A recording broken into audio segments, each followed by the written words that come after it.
Hello বন্ধুরা, সবাই কেমন আছেন? আশা করি সবাই ভালো আছেন।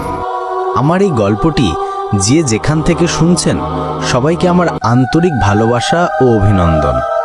যারা এখনও আমার ইউটিউব চ্যানেলটি সাবস্ক্রাইব করেননি, দয়া করে সাবস্ক্রাইব করবেন, তাহলে আমার গল্প বানাতে ভালো লাগবে।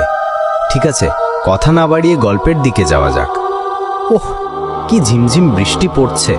আমার গল্প বলতেই ভয় লাগছে। কিছু তো করার নেই, ভয় লাগলে গল্প তো আপনাদের শোনাতেই হবে। রামকৃষ্ণপুর গ্রামের মাঝখান দিয়ে সরু মেঠো পথ গেছে। সেই পথের মাঝখানে দাঁড়িয়ে আছে এক ভয়াল ব্রিজ, আর ব্রিজের শেষে এক দানবীয় গাছ, যাকে সবাই বলে গুলাধরা গাছ। গ্রামে শোনা যায় এই গাছের ডালে আত্মারা ঝুলে থাকে। যারা রাত 1টা বাজে ব্রিজ পার হয় তাদের জীবন শেষ হয় সেই গাছের ফাঁসের দড়িতে। সেদিন গভীর রাত, আকাশে মেঘ, চারদিকে কালো অন্ধকার। গ্রামের দুই বন্ধু আজিম আর রহিম একসাথে ফিরছিল বাজার থেকে। তারা জানতো এই পথটা অভিশপ্ত, কিন্তু শর্টকাটের লোভে ব্রিজ ধরল। আজিম বলল, শোন রহিম, আজ রাত 1টা বাজতে চলেছে। শুনেছি এই সময় কেউ ব্রিজে গেলে ফেরে না। রহিম হেসে উঠল, আরে এগুলো শুধু গায়ের বুড়িদের গল্প, ভয় পেলে চলবে। তারা যখন ব্রিজের মাঝখানে পৌঁছালো, হঠাৎ খুরের শব্দ, টক টক টক। দুজনের চোখ আটকে গেল। সামনে দেখা দিল এক মোড়া গরু।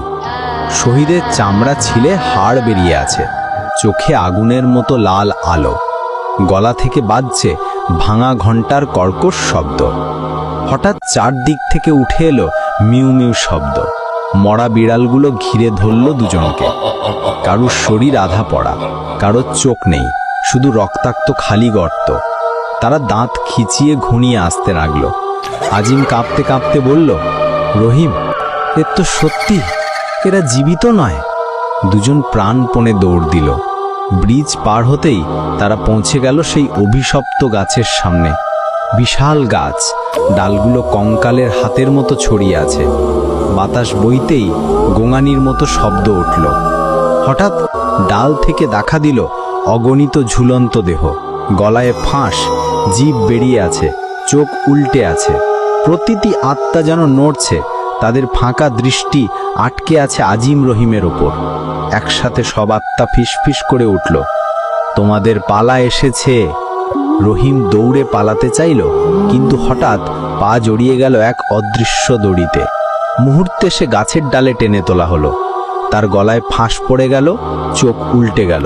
কেবল একবার করুণ চিৎকার বের হলো, আজিম, বাঁচাও! আজিম আতঙ্কে পিছিয়ে এলো। হঠাৎ সে অনুভব করল বরফ ঠান্ডা হাত তার ঘাড়ে। পেছনে তাকাতেই দেখল এক আত্মা দাঁড়িয়ে আছে, খুলি মাথা, ফাঁকা চোখের গর্ত থেকে রক্ত ঝরছে। আত্মা ফিসফিস করে বলল, তুমি পালাতে পারবে না। পরের মুহূর্তে আজিমেরও শরীর টেনে তোলা হলো গাছের ডালে। দুজন বন্ধুই ঝুলে গেল পাশাপাশি, নিথর। কথা আছে, এরপর থেকে গাছটার নিচ দিয়ে কেউ হাঁটলে কানে আসে দুই বন্ধুর শেষ আর্তনাদ, বাঁচাও, বাঁচাও। আর রাত 1টা বাজলে সেই ব্রিজের উপর দিয়ে গেলে এখনো দেখা যায় আজিম রহিমের ঝুলন্ত দেহ দুলছে। গল্পটি কেমন লাগলো আপনারা সবাই কমেন্টে জানিয়ে দেবেন। ধন্যবাদ।